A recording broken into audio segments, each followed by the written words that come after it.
welcome back to the She Shoots podcast, Women Empowering Women in the Shooting Community, Season 2, Episode 16, The Mental Game. Today's episode will be covering the theme of mentors and coaches. My name is Regina Ruiz Ordóñez, and I'm from the Canadian University Shooting Federation. Joining me today, as always, are Deneen Tomlin and Casey Gavinchuk from Lady Guns, and Kelly Melanson from Maple Seed Project, Sci-Fi Radio, and CCFR Women's Program. I would like to start by taking a moment to thank our sponsors, Cabela's Canada Outdoor Fund, positively shaping the future of the outdoors. Every cent donated by rounding out at checkout goes toward helping Canadian organizations just like ours. Savage Arms, home to the Stevens single-shot rifles and shotguns, Beretta, family-owned and operated since 1526, Vortex, the best in optics, and Canada First Ammo. If you have any questions or comments throughout the show, make sure to leave them in the chat box below.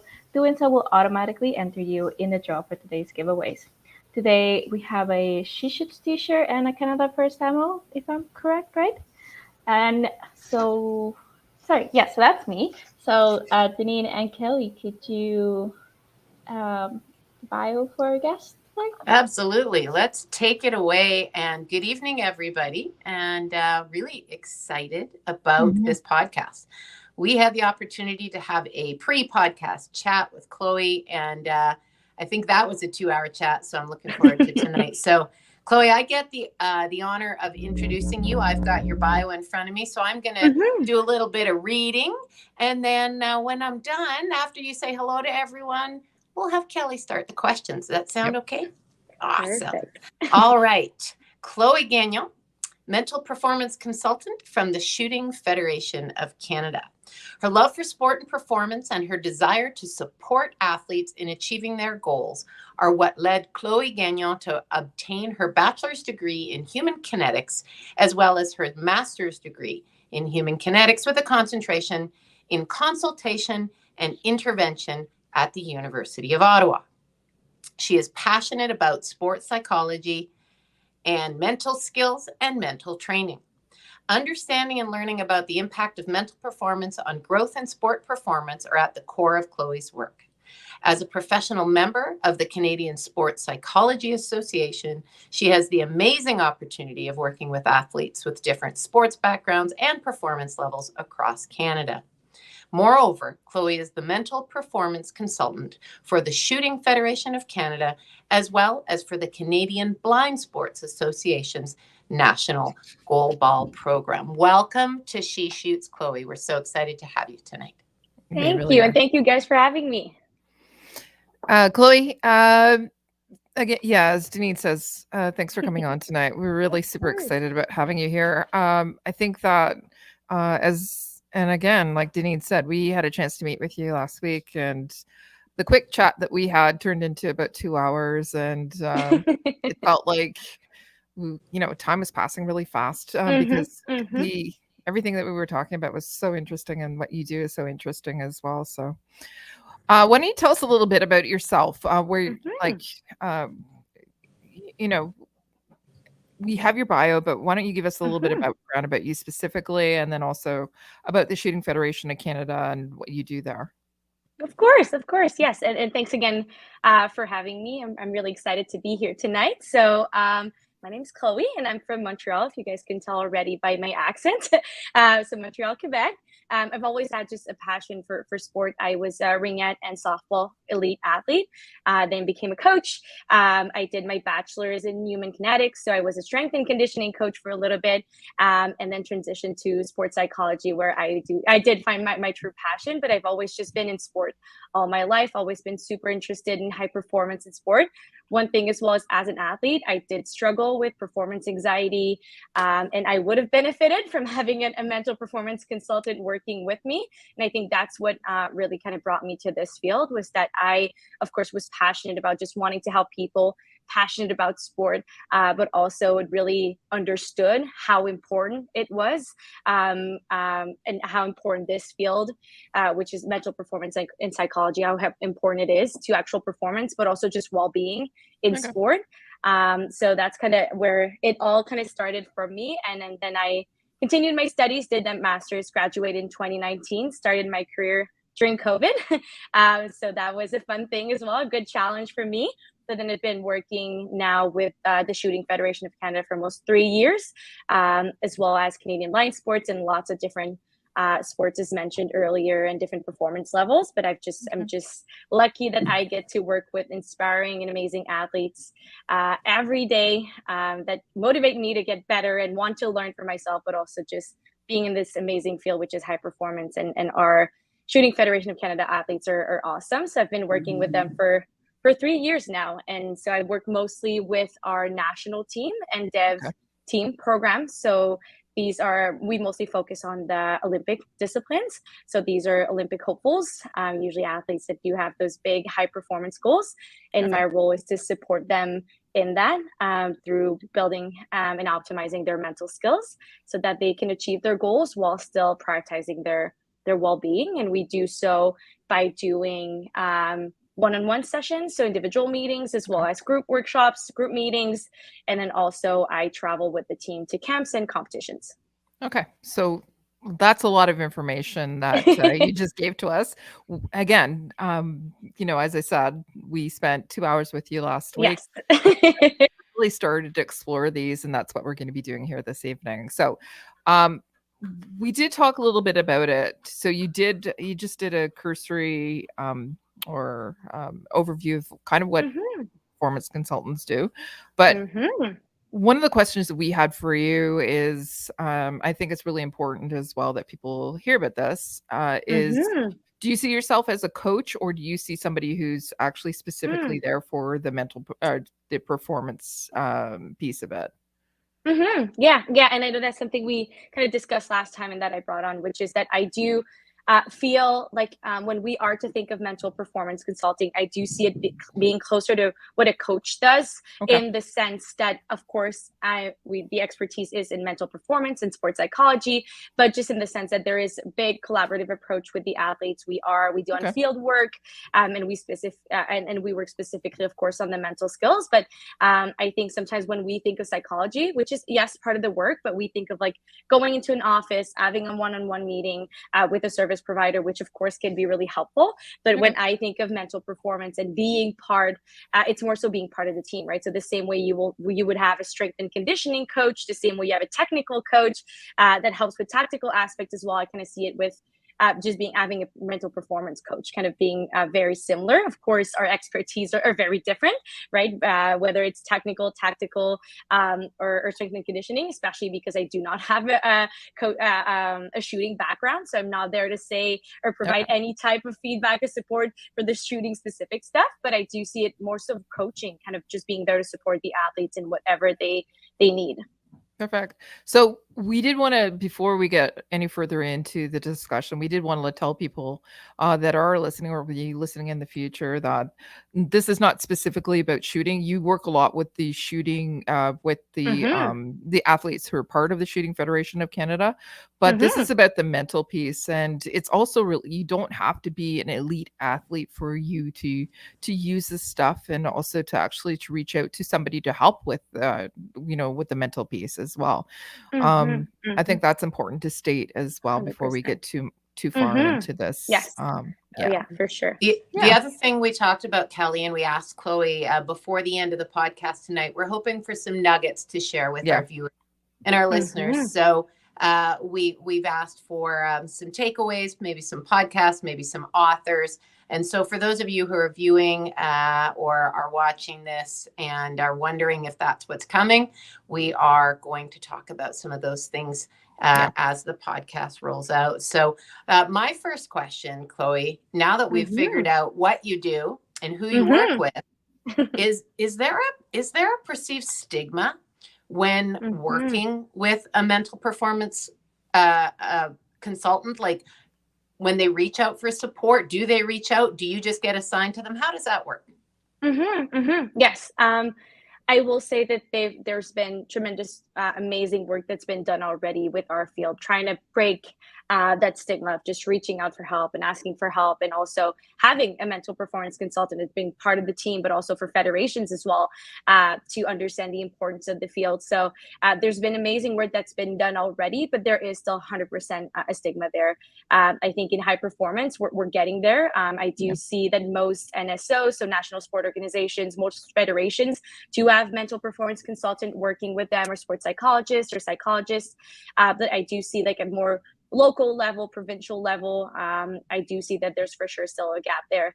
Big stigma of just what it is, how beneficial it could be, but also understanding that I think there's this idea that you only benefit from mental performance or psychology when you're struggling, which is, of course, a big part of it. Yes, if you are struggling, reach out for help. There are people that are there to help you.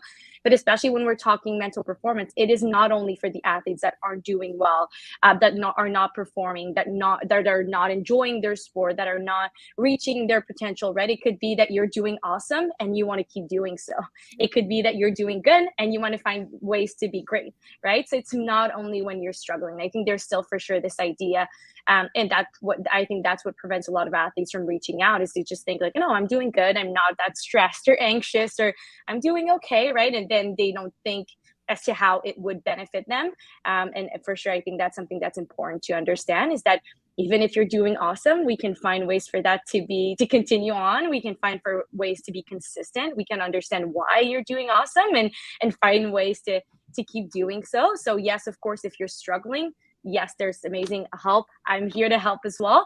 But even if you're doing great and you just want to find ways to do even better or to improve your performance, you have specific goals that you're struggling with, mental performance is for you as well, right? So there is the stigma, but I would say that again, we see it at national level, national sport organization that are introducing mental performance a lot more, psychology a lot more. So I think we're sending that idea and message that it is for everybody, for every athlete, even the ones that are at the top of their games, that they could benefit from it. I think one thing too is, I've seen it, and working with the SFC, one thing that has been very awesome is that I'm meeting monthly with the athletes. So whether it's an awesome month, whether you're not doing so well that month, whether it's pre-competition, post-competition, whatever it may be, we're meeting every month.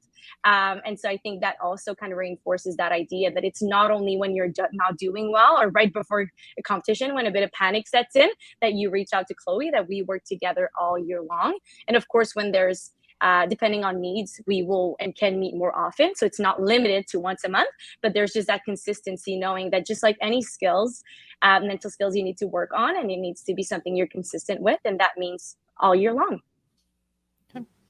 Thank you. Thank you very much. Of course. So you're talking about working with them. Are you talking about working with them within a group, or are you talking about one-on-one, or both?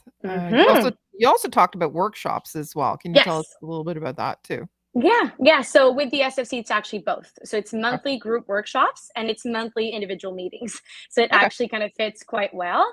So it's both, right? So when we're talking individual meetings, it's really based on this specific athlete's needs, right? So where their gaps are, what their strengths are, what their goals are, what their competition season looks like. And especially with shooting, we've found with all 4 disciplines, but even within a discipline, some athletes won't go or attend the same competitions, right? So we have to really individualize our approach.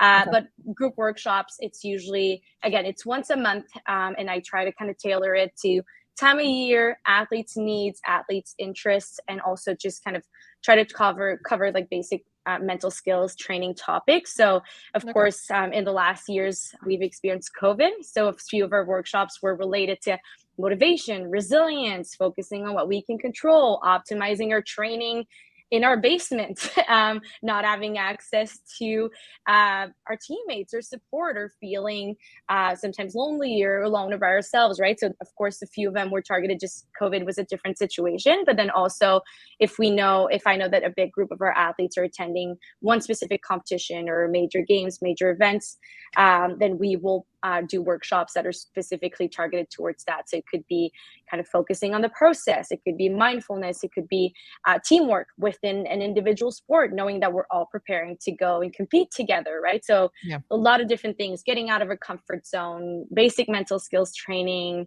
habit building. So a lot of these topics we've covered for sure, and plenty more to come as well.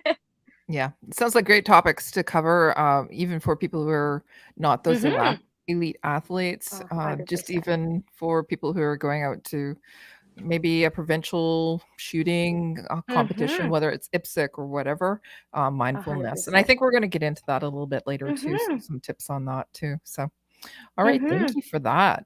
Of course. You did mention that you travel with the athletes as well. Do Yes. you want to tell us a little bit about that? What types of things can affect our athletes that are traveling all over the world? Yeah. So I do get to travel with our athletes. I will admit it's one of my favorite parts of it all.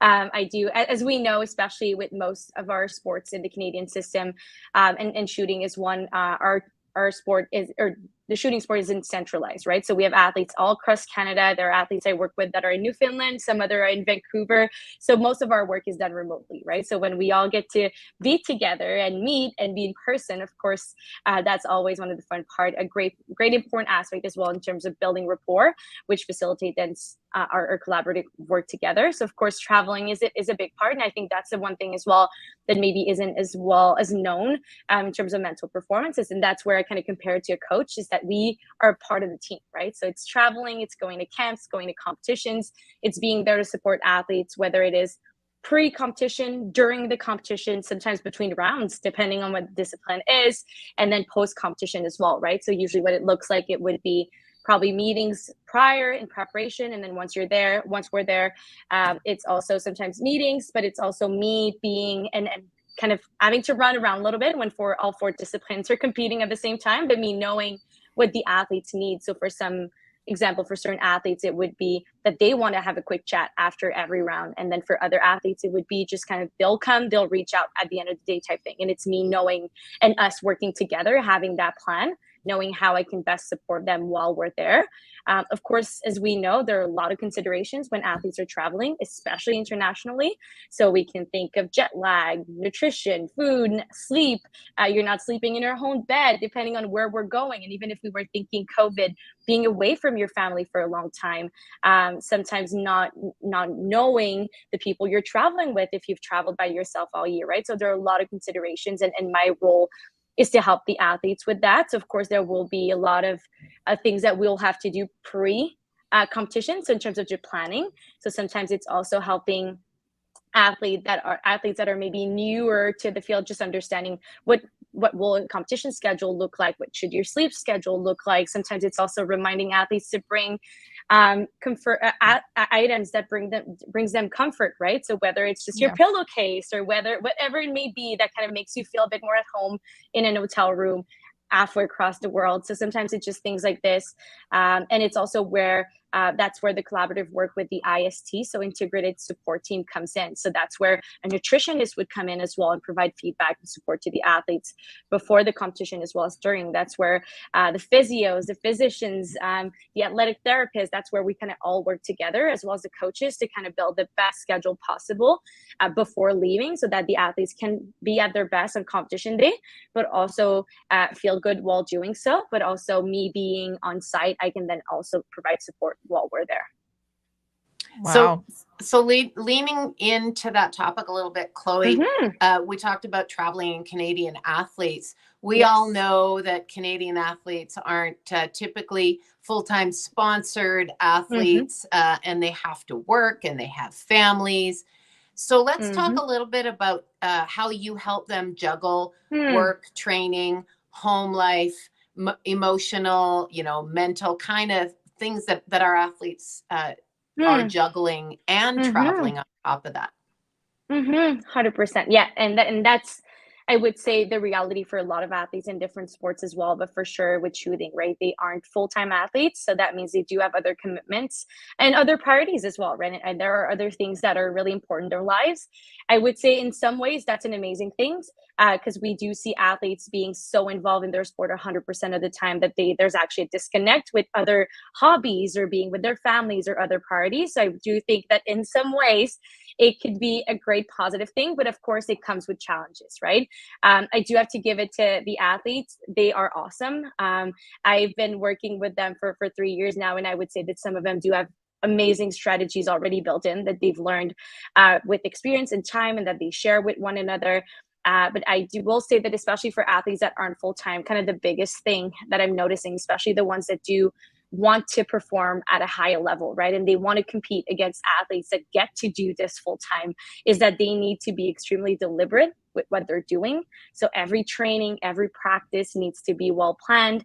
It needs to be extremely deliberate as to when you're going to train, what you're going to train, what you want to get out of it. And not that athletes that are full-time aren't doing that, but it's just, of course, we know the amount of time that you have for training when you're working full-time and you're a mom and you have other hobbies or the things they're trying to do is limited, right? So they need to go in and needs to be very deliberate. Of course, sometimes motivation can be a challenge just because there are other things that are coming up and other priorities. And that's where kind of the balance comes in, right? It is okay sometimes to, if there is something happening at work and it's a busy time of year, that you're not training as often because you want to prioritize self-care instead and really focus on work, right? And then the next week, it may be that you go back to your regular training schedule, right? So I think it's important for the athletes to find that balance, but also to just be kind to themselves and compassion, show self-compassion, and understand that it's normal that they are not able to do it all the time because they are really busy. So that's kind of what we work with. Like, again, I will say that most of them are just pros at just having a schedule and having things written on their fridge, and just they know when to train, when the kids are where, what they're doing and what works. So they're already awesome. But sometimes it's just building those strategies. But my main one, I would say, is making sure that while the athletes are doing so, that they're prioritizing self-care and recovery. Because we have seen a lot of athletes kind of want to do it all, which is awesome. But then you get to a point where you can't do anything anymore just because you got to that point where there's too much fatigue and you're too exhausted. So I think it's important the self-care is really important. Recovery is really important. And then we just make sure that we set great goals and plans. And we know that when you're going to training, you know what you want to work on, you know what you want to achieve, whether from a technical, physical, technical, did I say that already? Or tactical and mental standpoint, right? You know what you want to gain out of it. And so it's also sometimes relying on your high performance habits, which is also something that we really work on. So you will not want to train every day, especially after a hard day at work, after having to come home and feed the kids and yourself. And so it's also sometimes just relying on those great habits of just, whether it's scheduling, whether it's knowing what you want to achieve, where to go, what you need to do to increase your motivation. It's relying on those habits, because you will not want to do it every day. Although you're passionate and you have great goals, there will be days where you're tired and you don't want to do that. Of course, it's assessing, do I need a break? If the answer is yes, then take that break.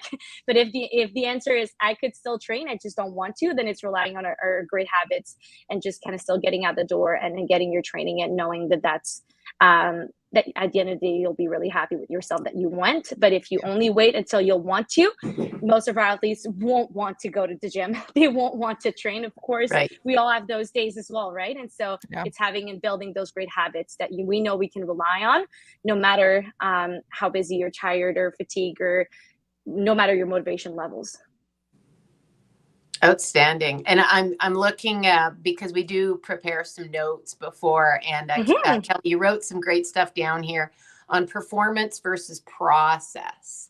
So Kelly, your notes reflect a whole lot of everything that techniques and mindfulness and mental management. So maybe expand on that a little bit more, Kelly, and then Chloé can help us get into that. Right.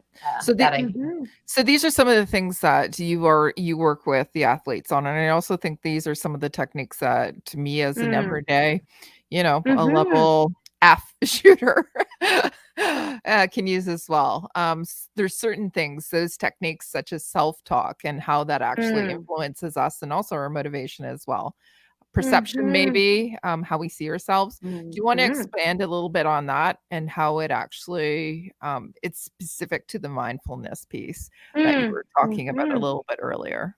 Yes, 100%. And kind of to tie to as well, kind of that difference between process and outcome, right? And where my focus is, and so kind of just to kind of bigger picture, of course, outcomes are important, performance is important, but it's not the whole picture, right? So when I am asked which one's the most important, I would tend to then say process, right? So of course, it's not to say that the outcomes aren't there, the performance is not important. It's okay for you to have performance goals. It's okay for you to want to win the next competition. It's okay for an athlete to want to improve and to see those improvements of progress, hopefully with the medal around their necks and being on a podium and getting to get to that next stage and next level, making a team or whatever it may be, right? So having those outcome goals are great. They're great motivators. They're great reminders as to why we're doing these things. And especially in those days where maybe we're struggling with motivation, going back to those outcome goals can be really important. But at the end of the day, it's not the best way to get to those goals is by not thinking about them. And what I mean by that is that if I focus on the outcome, I'm actually making it harder for myself to actually reach it. Whereas if I go back to the process, and as you mentioned, the techniques, is if I am present, if I am focusing on right now, what is it that I need to do to get this next shot, to hit this next target, to get a 10, if I am being present, if I'm being mindful, I'm actually making it a lot easier for myself to then get the medal, right? But if the only thing that I'm thinking about is the medal, then that just leads to increased anxiety, a lot of pressure, low self-confidence, a lot of self-doubt if I'm making a mistake. Whereas if I'm just focused in the present moment, if I'm focused on right now, what is it that I need to do? I'm actually making it easier for me to reach those goals. So those goals are important, they're there, but they shouldn't be the main thing. We shouldn't have to, or we shouldn't think about those goals all the time, especially not when we're shooting, right? So that's where kind of my works comes in, which is just the how. How can we get great performance consistently while you feeling at your best? That's kind of the most important, right? And that's where all these techniques and strategies come in, right? So that mindfulness piece that you can work on, meditation, just being present, being in the here and now. There's no anxiety in the here and now. There's no self-doubt. There's just you in the present moment. And then in order to do so, there are plenty of techniques that we can use in order to feel at our best, perform at our best, but things like, as you've mentioned, self-talk, refocusing strategies, a distraction plan, arousal controls, stress management, right? All these different things that we can do so that we are at our best and that we can stay in the present moment and that we can focus on our process. We can focus on our how, while still knowing that, of course, there's a what, there's an end, there's an outcome, but that the outcome is just such a small piece of the picture of the puzzle.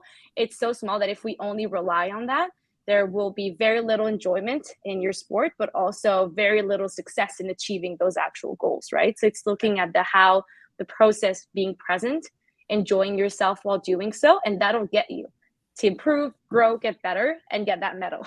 Mm-hmm.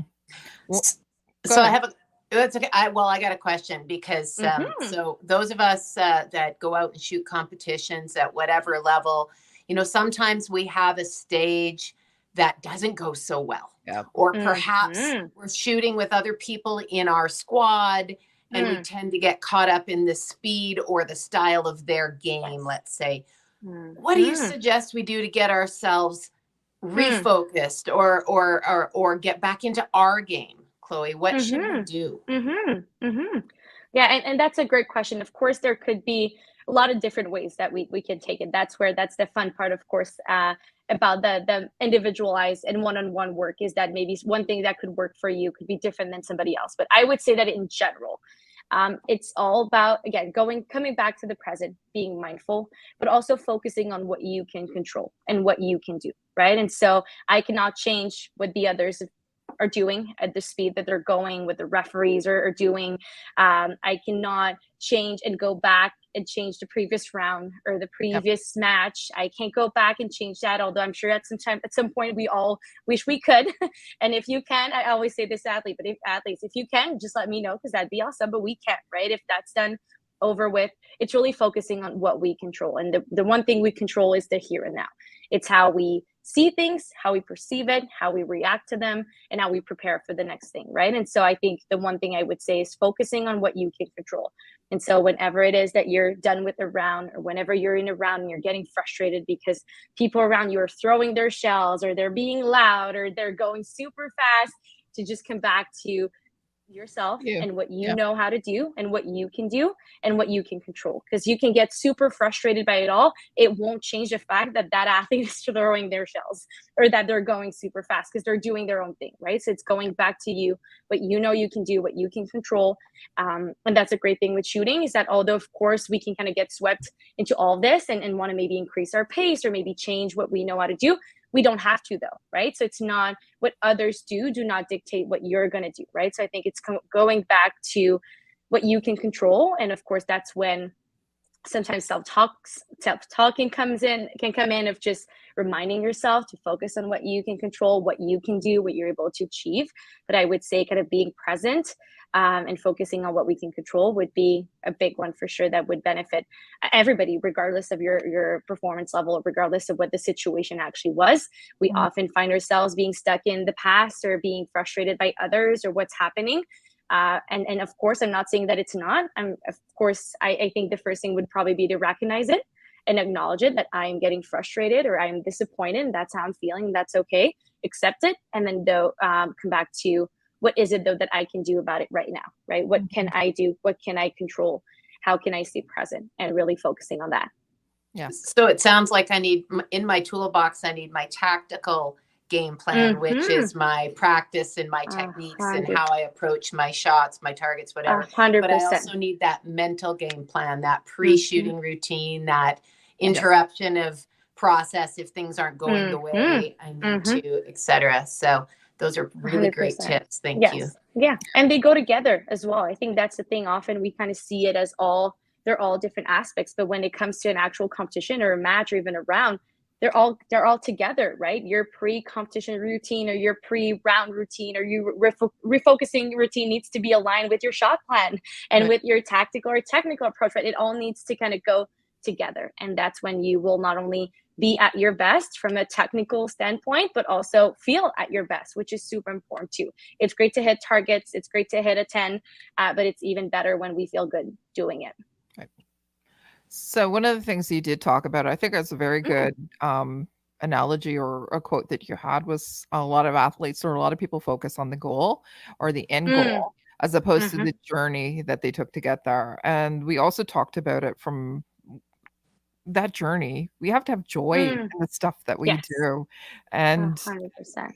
if we don't enjoy it, then that's also going to affect our performance, is it not? 100%. Oh, 100%. Of course. Yes. So I know sometimes we may have this, when we say this of just enjoy the journey and have fun, it almost seems like, okay, like seeing everything so positively and pink and everything's good and easy. And that's not what we're saying, but it's also just knowing that by thinking this way, by having those preferred perspective of just growth or positiveness or gratefulness, we're actually going to perform better. So it's not only to just say this so that we feel better, which is awesome, of course, but it also is based on research going to help you perform better as well. And so, of course, if you are focusing on the outcome, that only leads to increased pressure, sometimes also frustration from lack of results, right? So if your goal is to, in 2 years, 3 years, being able to do this, of course, you're not going to see a big difference tomorrow, and probably not the day after that, and maybe not in a week either, right? But then if you're only thinking about where you want to be in a month or 3 months or 2 years, you may get frustrated with that. Whereas if I'm enjoying what I'm doing every day, I kind of don't mind not seeing results every day, right? It also can affect motivation, of course. If I'm only thinking about results, then what happens if I don't? Like if I don't win, if I don't get the medal, if I don't see improvement, am I then done with my sport? Is that really how we want to approach it, right? And so it's just, and sometimes also decreased confidence. If you're always just thinking of the outcome and winning or getting better or being the best, there will be times where you will not win. There will be times where you will not be the best. Does that then mean that you're no good at shooting, that you should quit, and that you will never reach your goals? No, of course not. But then if we're only thinking of outcomes, if we're only saying or seeing our sport as just either success or failure, then we will not be able to perform at our best. We will also not be, of course, enjoying the journey, but also in a lot of cases, we see then athletes completely quit. They stop participating in their sport. And of course, we're talking high performance and medals, and that's great. But at the end of the day, the goal is to be able to compete and even sometimes just practice your sport for as long as possible, right? And so we want to find ways to do so. And so you need to find ways to enjoy what you're doing. And it does not go without saying that there will be days though where you do not maybe want to train, or there will be days where you're maybe not the biggest fan of your sport or not as passionate, and that's okay.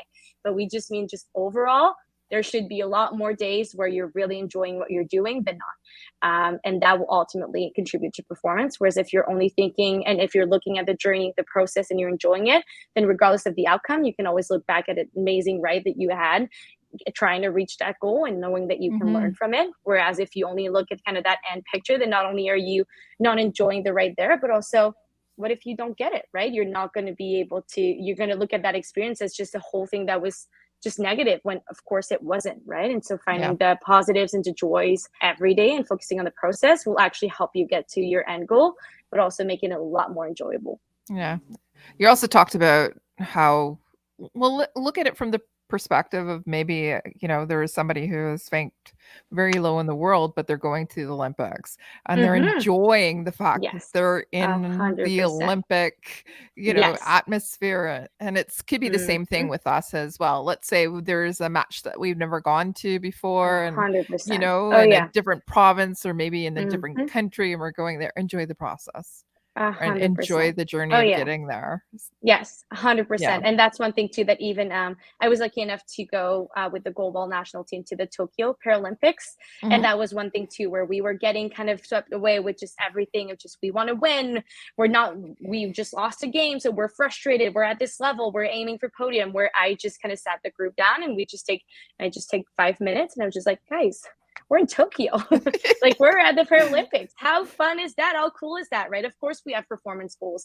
Of course these are athletes that are super competitive and they have great hopes for their team and themselves and their country, right? They want to achieve amazing things, but also it's okay to just sometimes take 5 minutes and just enjoy the fact that you're there, that you are at this amazing competition, even if it's a local competition, if it's your first one, if it's the first time that you're in a squad with one of your best friends, right? If it is that you get to now go to a different province for the first time, or even if it's just training and you've been to this range 1,000 times, but sometimes just saying like, how great do I feel when I'm here? Like, I feel at home. I know the people.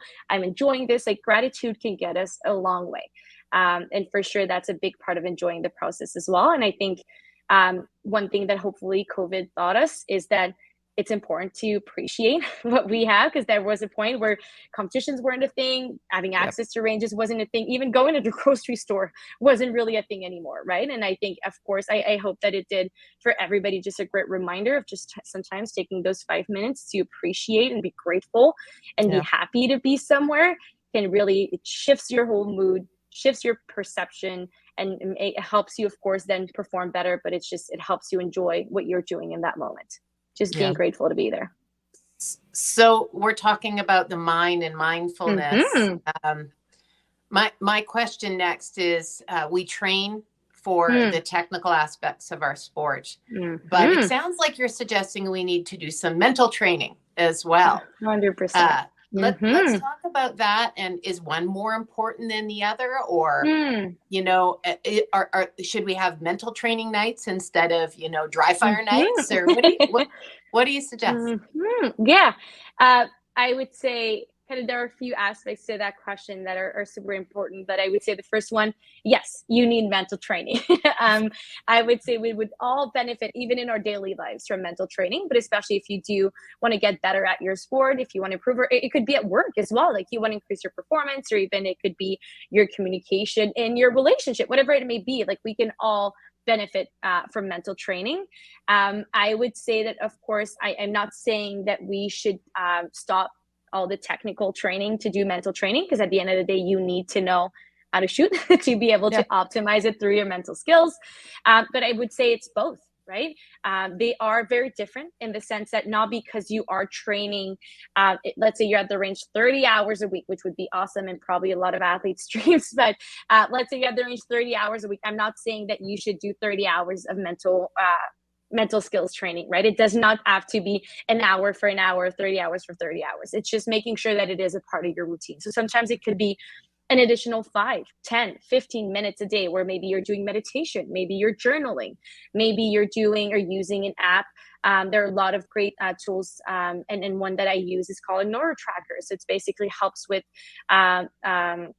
your peripheral vision and cues and memory, right? So it could be that you're doing and using this app to train your mental skills. It could be that you're having a meeting with a mental performance consultant. Maybe you're reading a book. Maybe you're reflecting or debriefing your training session. Maybe you're the way you're doing your mental training is actually while you're doing your tactical or technical training as well. So maybe you're training under harder conditions. Maybe you're adding some pressure. Maybe you're putting some music that's quite distracting while you're training and shooting. Maybe you set alarms on your phone to distract yourself on purpose, and that you have to turn off your phone and go back to train, right? So I would say that for any athlete, it's not one or the other, it's both.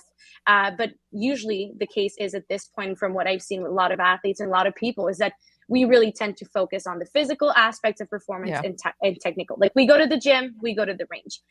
What I'm saying is that we need to include the mental training. So it needs to be there, needs to be a big part of your training. That's usually where the biggest gaps for especially elite athletes and high performance are, right? Because there you get to a point where everybody knows how to shoot. Everybody in training shoots 25s. Everybody in training shoots 10s. But the biggest difference maker will be at a competition. How are you able to cope with the pressure? How are you able to perform on demand? How are you able to learn from mistakes and not get discouraged by them, right? So that's where the biggest difference will be. So it's not one or the other, it's all three. And it's, again, when we're talking mental training, it's just even finding 5 minutes. It's 5 more minutes than what you were doing before. And that's kind of how I like seeing it. I do have athletes that I work with that meditate for an hour every day, but that's not where you start, right?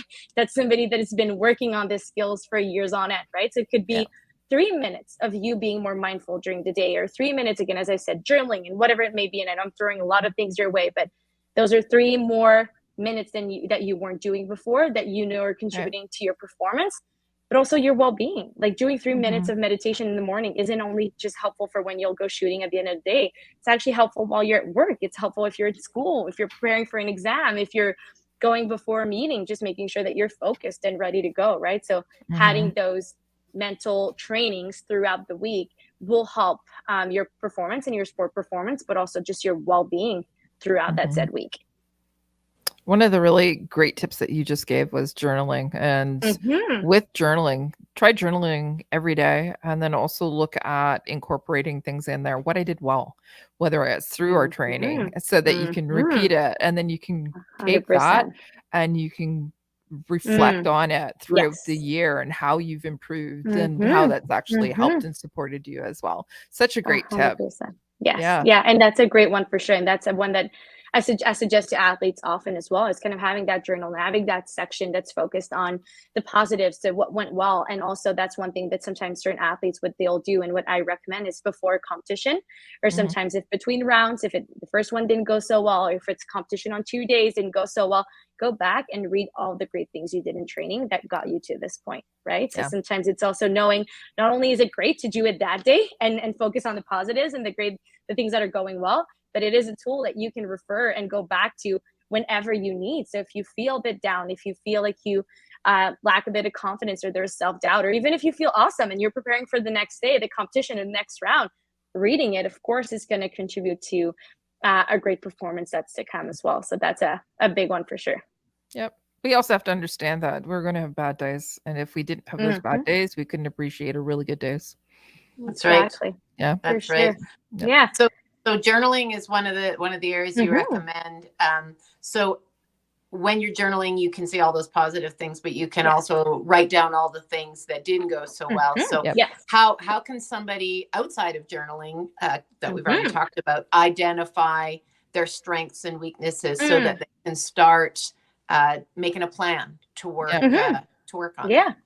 For sure. And even just going back to journaling, and that's why we had the pre-meeting for this was 2 hours long. But one thing that I would say if people are journaling is, I would say, make sure that there are more things that you wrote down that went well than things that you had to work on. So make sure that there's always either let's say you write 5 things you need to work on, then I want for you to write 6 things that went well that day. So always make sure that there is really the positive, and you focusing on the positive. And especially sometimes it's also limiting the things that you write. So I will say with a few athletes is you get to write 3 things that you want to work on next time, because even if you are to write 100, you cannot work on 100 at once. There's no point in writing down everything that's going wrong, because you will not get to work on all these things. So focus on 3 or 2, some of them even limited to 1. And then for that 1, write at least 2, or sometimes we even challenge ourselves to like at least 5. So 1 thing that you want to work on next time, or gap, or something you've identified, and then 5 things that went well. So then we're not saying that everything's always great, you're the best, nothing to work on.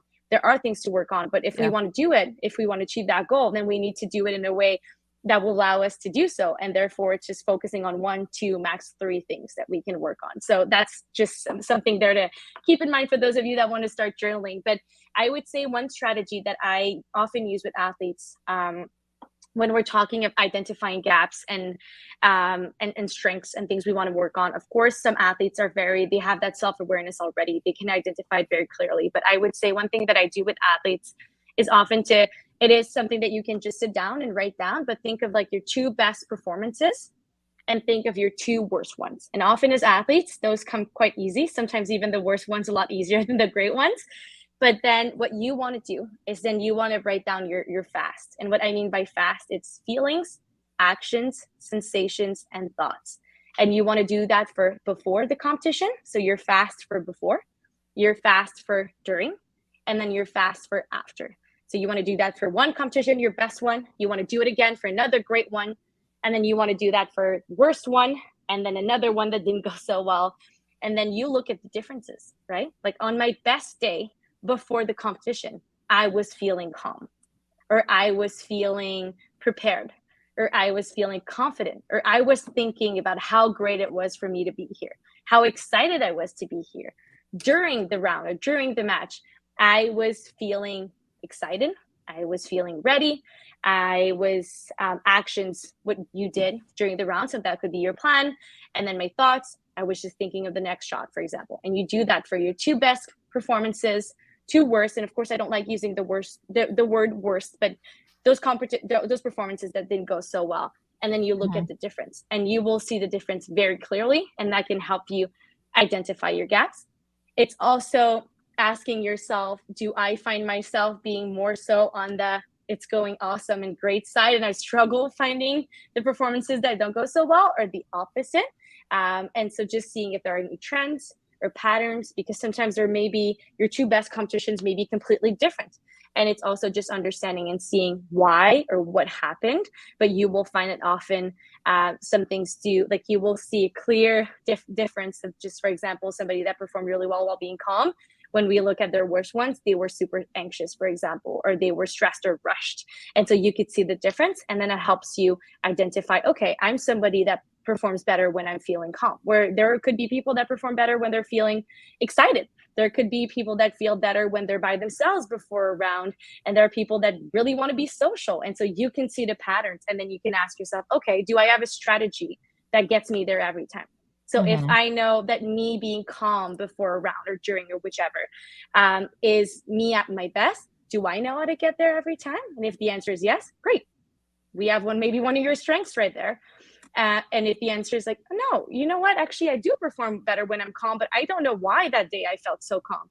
Then that may be a gap in terms of us figuring out what are those strategies or techniques that we can use and build in your plan and pre-competition plan so that you can do it every time.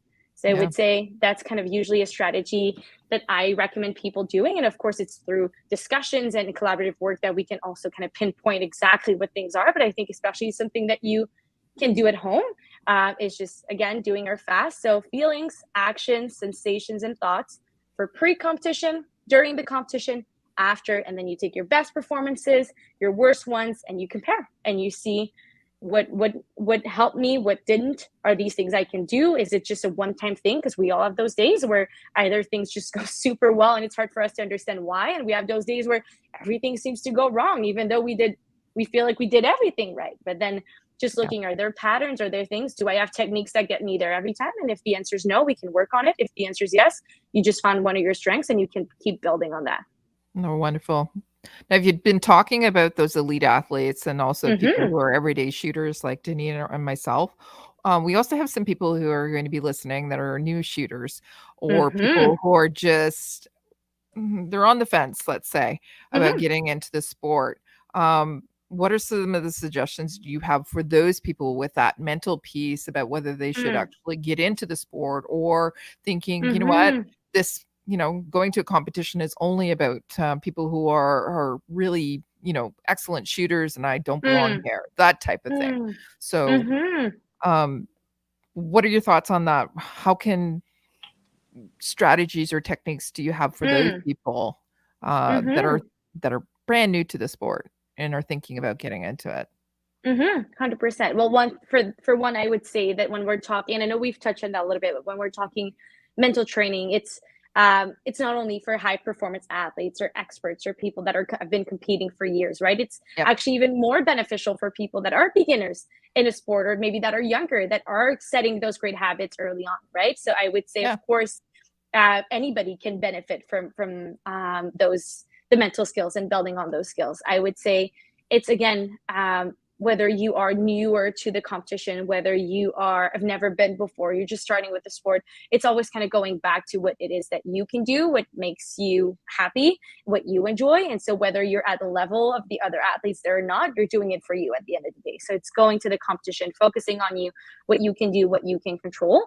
And of course, it's also just knowing what's expected. And of course, we expect for an athlete that's competing for the first time to feel a bit more anxiety, right? To feel a bit more of that pressure, to maybe have those thoughts of just wanting to compare themselves to others, or maybe have those thoughts or feeling like I don't belong here. And it's just knowing that's okay. That's normal. That's expected. I think we've all been in situations where we've been somewhere for the first time and that's how we feel. But then because we know that this is something that can happen, we can then prepare for it. If I know I've experienced this before, if I know it's expected, it's not to say that I shouldn't feel like this or that I won't, but I can prepare for this. I can go and again, it's just maybe the way my perception, how I see things. Maybe it's whenever I catch myself comparing myself to others, that I can remind myself that there was a point where they were in my shoes. They were the beginners at some point. Maybe it's just, I can see it again from a gratitude standpoint of just, I'm just excited to be at my first competition. I'm just happy to be here, right? So it's all about, again, going back to what is it that you can do, but also knowing that those feelings and thoughts are normal. They're expected. It's actually quite there are only quite a few people that can go into a new situation for the first time feeling super confident, not worrying about others, knowing they'll do their best, not being worried, not having doubts, right? It's actually, and then with time it can get easier, but I mean, a lot of people, we know that feeling of getting out of our comfort zone, and often it's that feeling that prevents us from doing so. But we know that if we persevere, and if we know that this is expected, that this is okay for me to be a bit nervous, for me to compare myself to others, for me to have these thoughts, the self-doubt is normal, then we can just prepare for it. I can find ways to learn in this situation, knowing maybe I'm the only new one here, the beginner here, but that means I'm surrounded by people that have shot at multiple competitions. How great is that? Because if I was surrounded by other beginners, I wouldn't learn as much. Now I get to see what the others are doing, what their routines are, what the culture is like, the environment is like. And so sometimes, again, it's just a matter of how I am seeing it and perspective, while still acknowledging and recognizing that it is okay and normal to have these feelings and these thoughts, but we can prepare for it, and we can just shift our perspective so that it is a helpful one, and also helps us get out of a comfort zone and wanting to do it again. Because it's great going to your first competition, but we want for you to go to a second one and the third one, for you to continue competing if that is something you want, right? So kind of changing our perspective can get us a long way with that as well. Getting outside our comfort zone, or even trying a different aspect of the sport, a different discipline. 100%. Right. Yeah. Yes. Great suggestions. And so I'd like to segue from that comment, Kelly, because we are She Shoots. We are a woman's podcast. Yes. There are a couple things that I found interesting, being a lady that has got into a sport that is considered a male-dominated sport. So often I may not shoot against in the same division or category, but I do get squatted with guys in some of my sports. I'm not necessarily that confident, perhaps, when there's a super awesome guy there. And for new shooters, to not only overcome the sport for the first time, but also be squatted with a bunch of guys when you're a woman. Let's talk about a little bit about that. And then we're going to talk about hormones maybe after. We're going to go there. We're going there. All right. So let's first talk about men and women shooting in the same squad, same sport, same discipline. And from a woman's perspective, how do we overcome those nerves? 100%. I would say, of course, that could be a challenge. Of course, that is something that we all need to maybe prepare for, and we need to have strategies for it, but also we need to consider that, especially with this sport, I think that's an amazing thing, that gender doesn't have a big impact on performance, right? Or at all in some capacity. So I think maybe that's the first thing to remember as a woman, as a girl starting in shooting, is that yes, it may be intimidating being next to these guys that are awesome and great performers. And maybe you're the only girl at the competition. Maybe you're the only woman on your squad, but just thinking how awesome is that? Because I'm sure that a lot of women in a lot of sports would appreciate and want to have those opportunities to get to compete sometimes with men and show that we are just as good and just as strong and just as fast and just as smart, right? So I think it's sometimes just, again, that small just step back of thinking that that's kind of awesome, actually being able to compete everybody together. I think also, of course, sometimes when we're talking sport and competition, I think seeing it from a competitiveness standpoint can also be helpful. Of just like, okay, I'll show you what I can do. I'll show you how women can shoot, how girls can shoot. I'll show you what I can do. I think just this shift in perspective, although you may lack the confidence, just having that shift of just, you know what, no, I'll show them how great women are in this sport.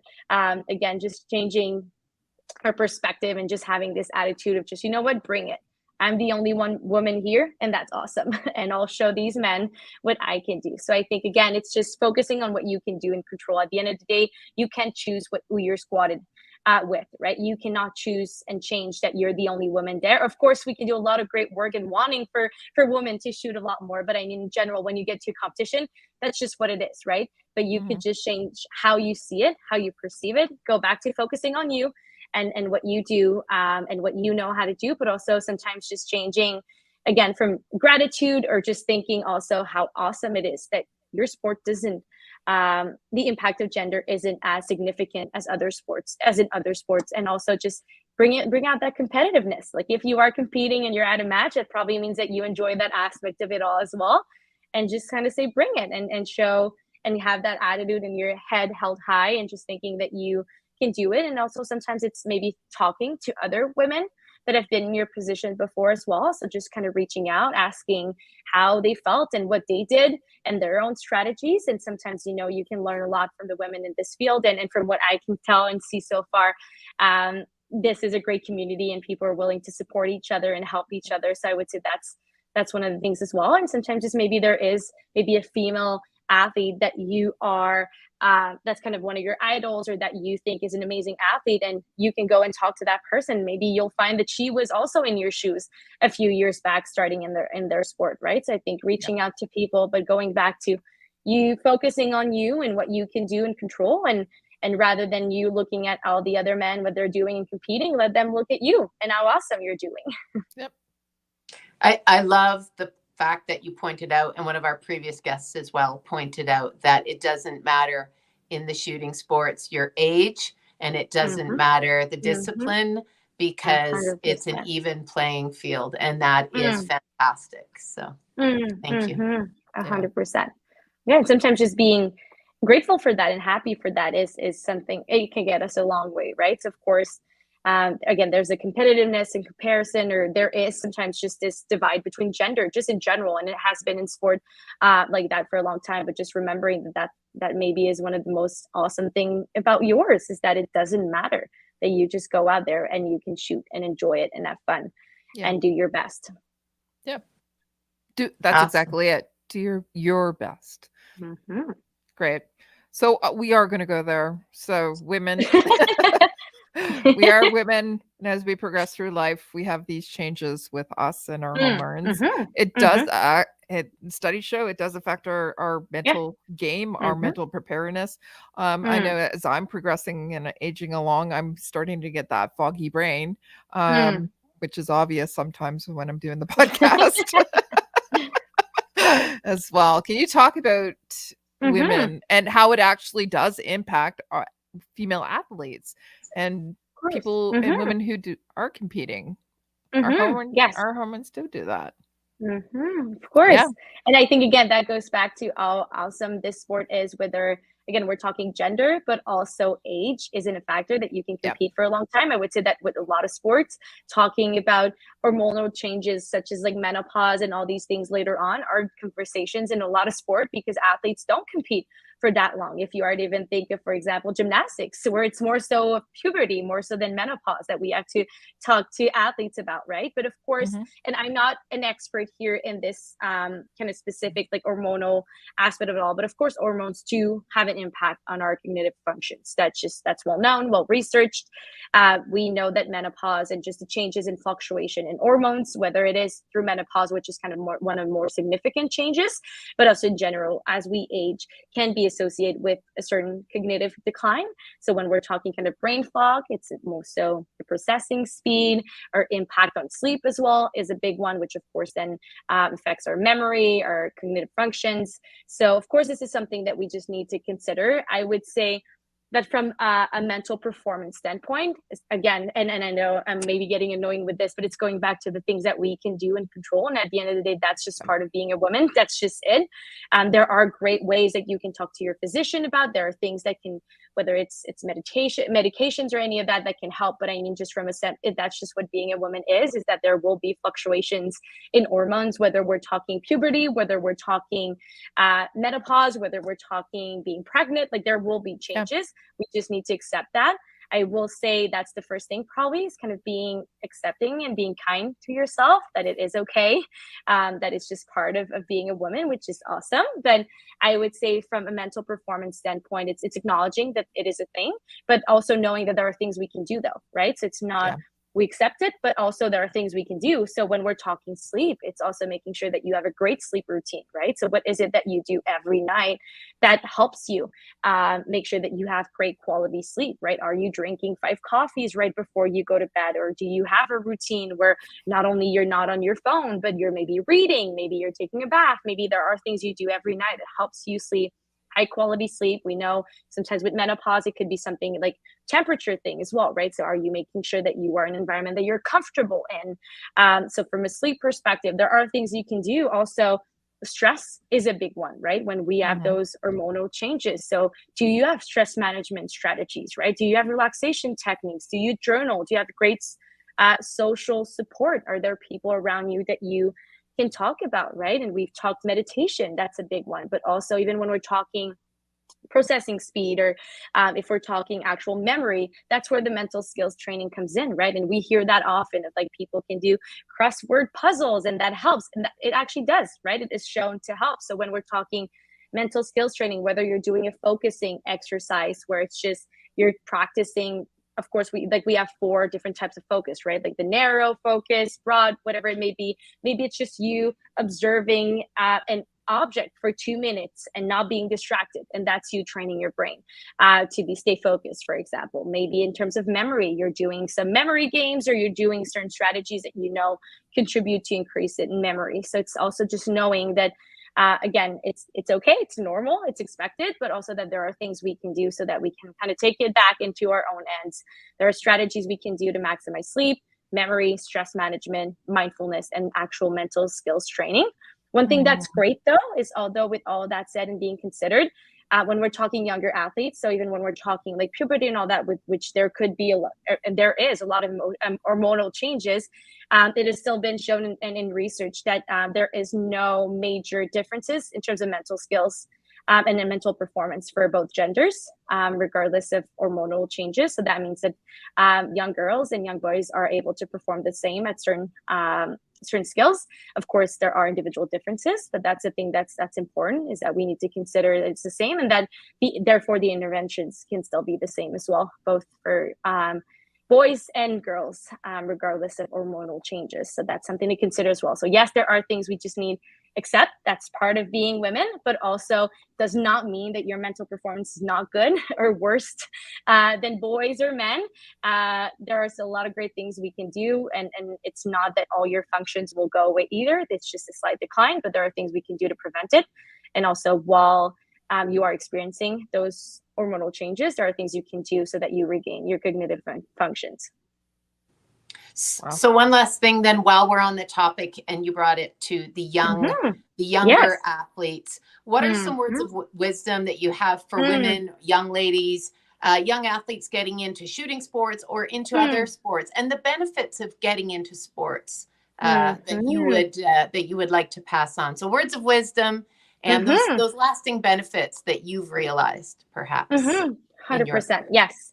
Oh, for sure. And I think that's what got me in this career to begin with, was how me appreciating and being able to recognize everything that sport brought me, right? And that's the thing as well. And just from kind of a personal note as well, I've played in elite sports all my life. And if I am to think of like the provincial team when I played softball or ringette, I am maybe one of few girls that are still, and women at this point, that are still playing and doing their sport, right, that they loved. So I think, to me, the one thing that's the most important is to find something that you enjoy, whether it's shooting or any other sport, something that brings you joy, that you enjoy the process, but also, again, that you are doing it for you and being present, and to just, again, doing it for you, focusing on what you can do, what you can control, but also just going in knowing that you're doing because you enjoy it.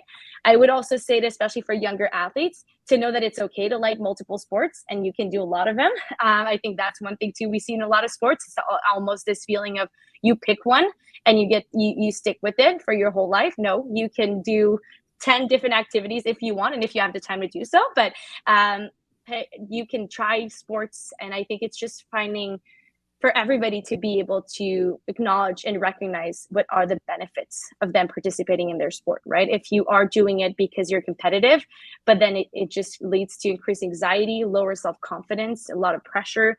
If you feel like you don't want to disappoint people, you're doing it for other people, then it's just understanding that it's not that sport isn't for you. It may just be this specific context that is not for you, right? So going back to doing it for you, what you enjoy, what you love. Of course, it's okay and great to have those great goals, especially when you're newer to a sport. Of course, you want to improve. Of course, you want to maybe get to compete. Maybe you want to be on a certain team. Maybe it's a provincial team. Maybe you want to one day be at the Olympics. And that's awesome. But it's also finding ways to enjoy it daily and knowing that you enjoy your sport, and to not limit yourself to one is one thing that I would for sure recommend. And then also asking for help when needed. So whether we're talking coaches, but it could be other athletes in the same sport. It could be athletes from other sports. It could be a mental performance consultant. It could be your physio. It could be a teacher at school, whoever it may be. If you're struggling, if you need help, and we're not only talking mental health here, but also just you're new, you don't know where to go, don't know what to do, what to start. Maybe you're not enjoying it as much as you thought. Maybe you are enjoying way more than you thought, whatever it may be, to just reach out and ask for help and support. And there are great people around you that will be able to provide that help for you. Yeah, really amazing. So where can people contact you if they are interested? Maybe, Deneen did mention that maybe you'll have some podcasts or some recommendations for books, or if you have a couple, you can drop them now if you'd like, or if people are interested, where can they contact you? Of course. So maybe what I could do is maybe I could send it to you guys and maybe add it to like the bio or something, or send it to the athlete, just so that I don't kind of list now 10 books and 2 podcasts, or if that is okay with you. If not, I could do that as well.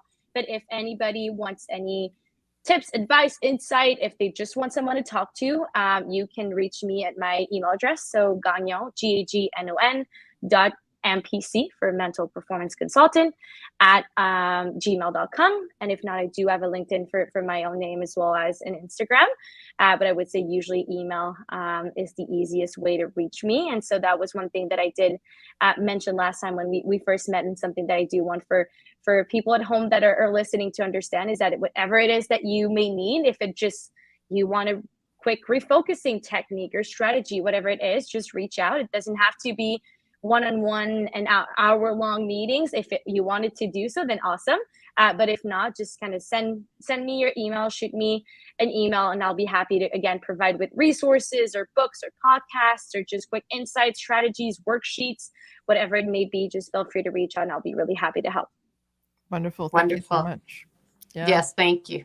That's fantastic. So we've talked about mental performance consultants. We've talked about coaches. We've talked about team. We've talked about being an individual on a team. We've talked about mental preparation.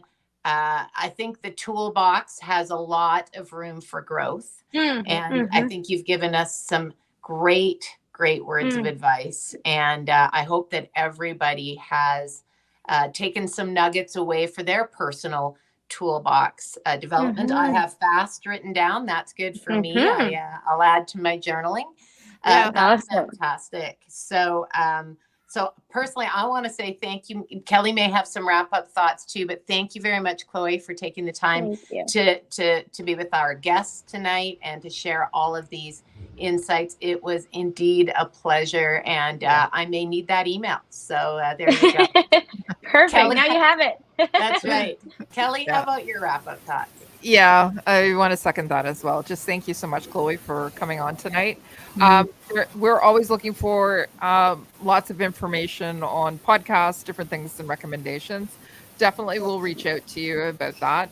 I know that we've been actually identifying, so Casey's been in the background identifying some questions that we have that people have been throwing out there.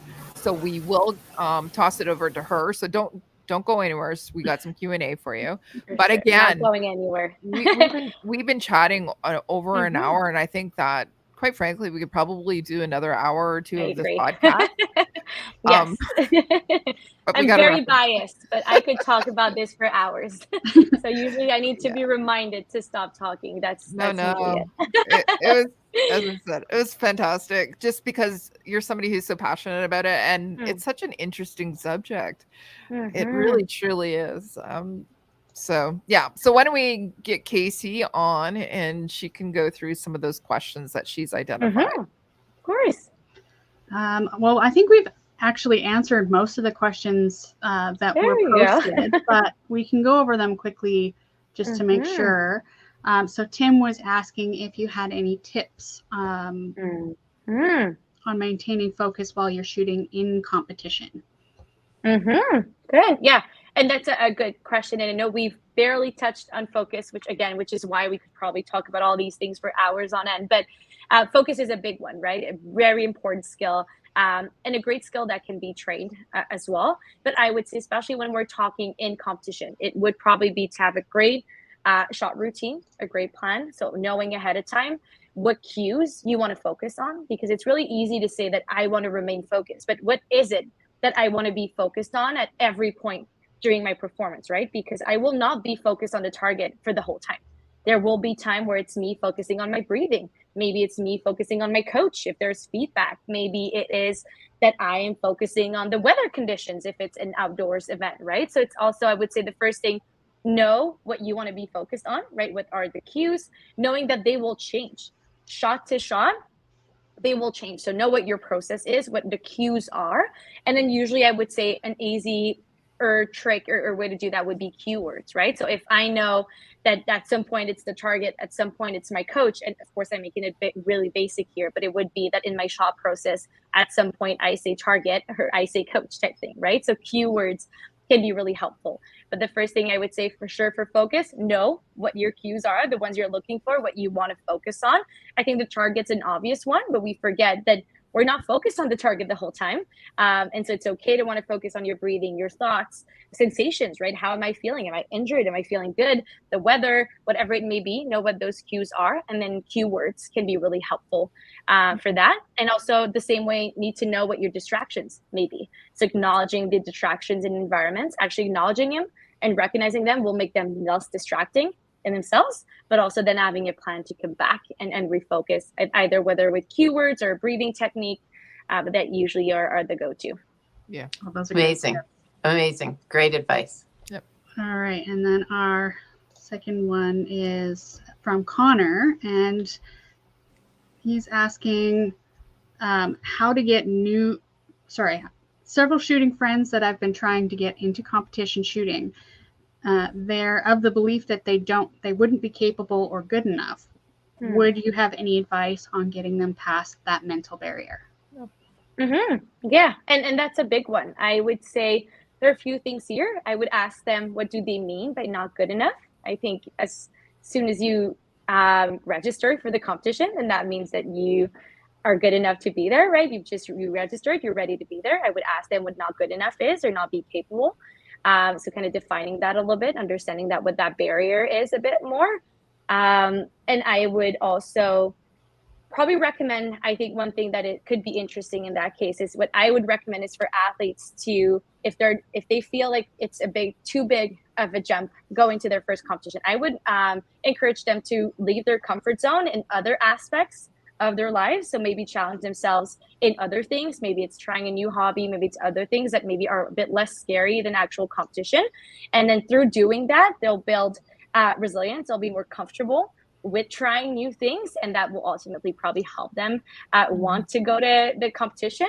I think as well as a friend, sometimes it's providing the information. Not wanting to compete or go to competition often comes from not knowing how it goes, the scores, people are good, how it works. So sometimes providing that insight and providing that information as to here's how it goes. Everybody's focused on themselves. We are way more worried about what are other things than what they thinks, and then what they actually do, or how often they think about us, right? So that everybody's focused on themselves. And also sometimes maybe getting other competition scores out there, if there are some that are out there, and being able to see that it's not only high performance athletes or people that do shoot 25s or only 10s that are competing. There are people that are just there to have fun, and they're just trying and starting out. And so maybe that's something that could be interesting. So kind of to sum it up, I would say understanding what you mean by not saying that you're not good enough. I think as soon as you're willing to compete, that means you're good enough to compete, right? You're willing to be there. Understanding that, and then getting out of your comfort zone as often as possible. So if that seems like it's too big of a leap, do it in something else that doesn't seem as big, but it's still a bit of a stretch. Get that confidence going of you trying new things. And then also get the information that you feel you're missing. And also look at actual facts, which are results from previous competitions, that people aren't only shooting 25s. That's great advice. All right. And then from Devin, can you touch on how to calm your mind the night before a match when trying to go to sleep? That's a big one. So I would say, again, that's where your sleep routine comes in. So that's something that needs to be built in and rehearsed and practiced way before the night before a match. I think that's the thing. Sometimes when we think of sleep, it's just, okay, the night before a match, I'll go to sleep super early, but then we usually go to sleep super late. And so we don't have a routine that allows us to do so. So having a great routine is a big one. I think there are two things that I usually recommend for athletes, and you'll see it again. I'm going back to the same things here, but meditation is a big one. So I have a lot of athletes that practice meditation right before bed. It's a great way to come back in the present, come back in the now. There are great apps out there. One of the apps that I usually use, Headspace, is a big one. I'm not paid to say this, although I wish I was with the amount of athletes that have gone onto this app. But Headspace is a big one, and they have a huge section for just sleep. So there's like night podcasts, night music, night meditations. So there are great ones out there. So that's the first one. The second one, I would say sometimes journaling could be really helpful in that time. So right before bed, if you're finding yourself thinking about what time's breakfast tomorrow, what time do I have to get up, what is this, to just write it down. So then your brain knows it's written down somewhere. You won't forget about it. You've done everything. You write everything out. Then you do a bit of reading or meditation, and you should fall asleep quite easily at that point. So I would say, again, kind of writing things down usually helps. Even if we are to think of just even when we were all in school the night before an exam, when we're trying to think of everything before bed of just, do I remember everything? You write things down so that you know them for sure. If it is your schedule for the next day or important things that you want to remember. And then you do a mindfulness exercise such as meditation that usually kind of calms you down. You focus on breathing. It helps you transition from being really awake and super activated to actually feeling calmer and kind of enter that rest period before you actually fall asleep. Yeah. That works for everything, not just the night before a shooting 100%. competition, right? So, I mean, that's great 100%. advice for life. That's like the life hack from Chloe. Yeah, 100%. Yeah, I would say too. I'm sorry. And if you are even if you're in an hotel room in your bed and it's been an hour, 2 hours, you're not falling asleep, get out of bed. Don't go on your phone or watch TV. Just get on maybe on the couch. Maybe there's a chair when you're in an hotel room, whatever it may be. And then do your breathing there. Just do some reading, whatever it may be. When you start falling tired or you're starting to feel tired again, then go back to bed so that your brain associates the bed with sleep and not with restless nights. Yeah. That's good. Great advice. The other thing I also recommend is having a list, a checklist. Yes. So you can go through it so you know you're not forgetting anything. 100%. And then you also, I'm not a huge fan. I'm a little OCD this way. Maybe we should talk later. About making sure everything is in the places where we associate them with as well. So we know that we're not forgetting anything because that's kind of where the mind goes when we're trying to go to sleep at night. Yeah. Yeah. Oh yeah. And that's a big one with even when you're packing your suitcase. That's a big one with athletes as well. So again, and let me know if I'm talking too much here. I know it's getting late for a lot of people, but that's the thing too, is make a list. But I would say share that list with someone. If you live with someone, you have a friend, go over that list with them. And so that after you're done and you've done it, you've double checked with your suitcase, everything's there the night before, everything's in at the right spot. Then after that, if you get the urge of wanting to check again, you confirm with your friend that they've seen it as well. So then that helps us not getting into that pattern of going back into our suitcases or actual our competition clothes or even our lunches or whatever it may be that we're doing, not going over and over again. Because then what that may lead to us doing is actually sometimes we take things out to look in the bag or whatever it may be, and that's when we forget stuff. So I would say writing a list, you can check it, double check it, your list, share it with someone, have someone acknowledge that the things are there, right? So you can say toothbrush and then they go and look, it's there. And then after that, that's your person that you go to double check rather than you going back and over again. So sometimes that eases the mind a little bit as well. Awesome. Well, I think we have one more question, and it's from Tim. And he's asking, how do you mentally deal with technical issues with equipment and resetting to perform? That's a good one. So I would say for sure, when we're talking technical issues, that's where having an amazing coach or great knowledge of your equipment comes in. That's usually not where I come in. I would say, again, understanding your equipment, I think sometimes preparing for those things to happen are really important. So if there's anything that you can do from a technical standpoint, in terms of equipment, things like stuff that you can bring more of or that you can prepare for, that's super important. I would say then after that, after everything's figured out and your equipment's working and you can actually compete, it's kind of going back to what we've talked about and going back to what is it that I can do now? What is it that I control now? And knowing that you cannot go back and change it. It happened. But what is it that you can focus on now so that you have a great and fun performance? So focusing on the present, I think at that point, probably your arousal level might be really high. So probably some breathing techniques or relaxation techniques, because sometimes our heart rate kind of goes up and our breathing gets a bit shallower just from the stress of not knowing if our equipment's working. So maybe a relaxation technique, but then after that, just knowing that's part of the game. It happened. What is it that I can do now to be at my best?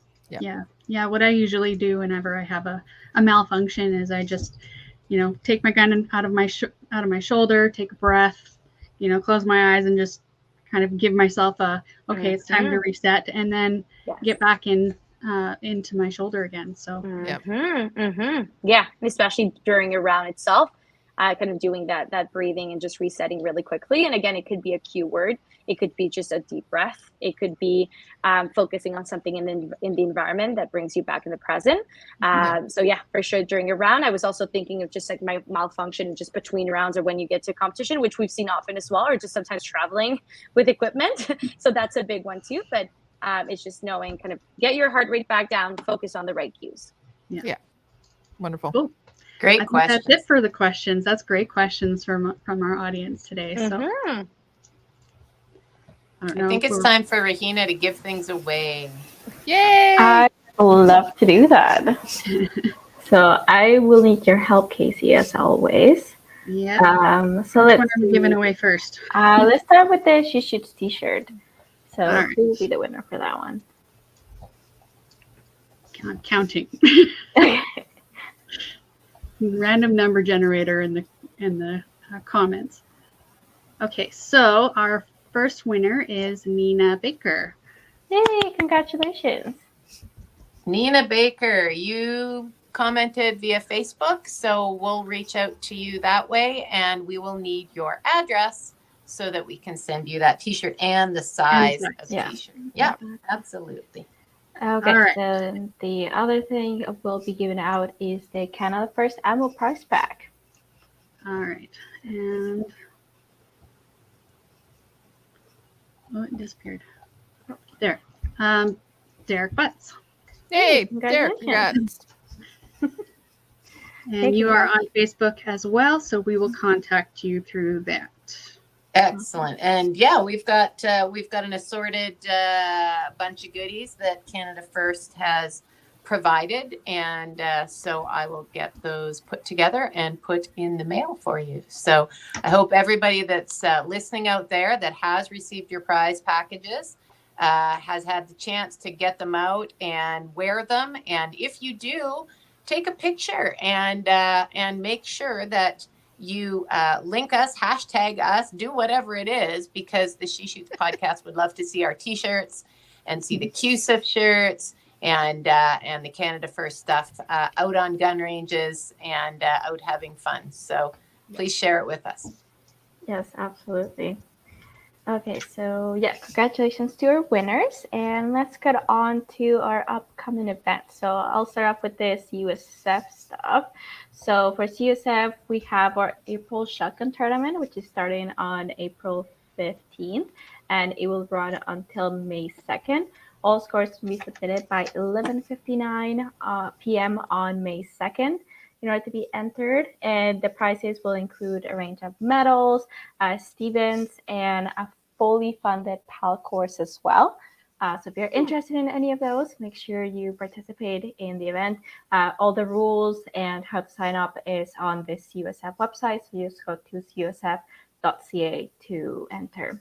And also, if you're interested in volunteering for the CUSF, so if you want to, you can write us a brief email and send that to us at submissions@cusf.ca. Thank you, Casey, for having it up there for us, because yeah, sometimes I don't say things very well. Okay, and yeah, so we'll be looking for volunteers that have experience in establishing or managing students, sports shooting clubs, customer relationship management, web hosting, and graphic design and video editing. So if you have experience in that, or even if you don't, just send us a quick email and let us know what you want to volunteer with us, and we'd love to have you. So that's it for me. So Kelly, that's you now, Maple Seed. Okay, so Project Maple Seed, our events are being posted currently on the event section of Project Maple Seed. Just go to our website, which is mapleseedrifleman.com, and check that out. We also actually have some of our slings back in stock. So if you're coming out to an event, come, drop by the store and pick up a sling. Or we might have some at our events as well, because I've sent some out to our shoot bosses. The other thing is also with the QSIF Maple Seeds, we're looking at dates in October for those. So watch for those if you are part of the QSIF community. We have events specifically for you, so watch for those. We're going to be having some Lady Seeds over the next little while as well. I'm just trying to coordinate dates for those. So lots of things happening. Look at the various regions, lots of Maple Seeds that are coming up. As we confirm the dates, we're also populating those on the event site as well. So, and then sign up for our event notification too. Go to the website. There's a section there where you can put your email in. And when events are released to the public, you'll get a notification. Yeah, that's me. What about you, Deneen and Casey? Man, oh man. Well, Casey and I have been talking about stuff, as I've mentioned in previous podcasts, coming up in the summer in the Kamloops area where she is located. I can't thank our audience and social media folks enough. I've been getting so many inquiries about ladies events. And the other thing I want to do is a shout out all the previous guests that we've had that have events. Jamie Lee's got something going on at Fort Mac. I know Laura and Devin are busy with IPSC and putting together big shoots.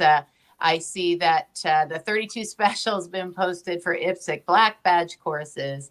In Calgary, we have the second, the Shooting Edge Ladies' second night is tomorrow night, and it goes on and on. So I'm trying my best to get out and support and be there and be a range officer and do a few of those other things as well. And I'm sitting in a hotel room right now down in Windy Lethbridge because I'm with a group of wonderful instructors from Silver Willow Sporting Clays Club up in Carstairs.